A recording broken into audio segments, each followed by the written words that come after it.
I'm Nicholas Chapman and I'm from the Ealing Green Party. I'm hoping to stand in Ealing and Acton Central at the forthcoming general election. I don't think we need austerity, and interestingly the International Monetary Fund don't think we need austerity either. Just at the point where George Osborne was really talking about the cuts that he was going to bring in a couple of years ago, the IMF said, actually that's extremely dangerous, you'll make the recession worse.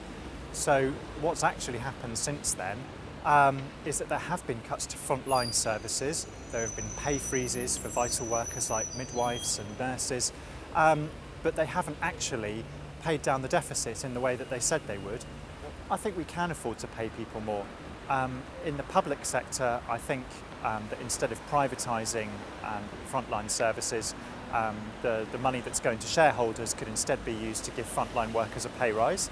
And also, if the taxes that were due by some of the worst avoiding firms that make all of their profits in the UK, if that was properly collected, then we'd have plenty of money.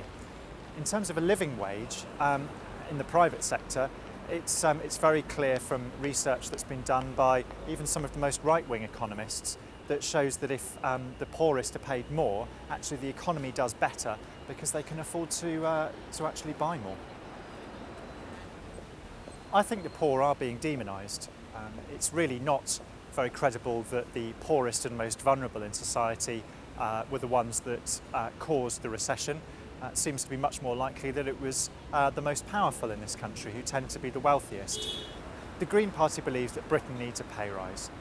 There are two key policies that the Green Party would put in place to make sure that happens.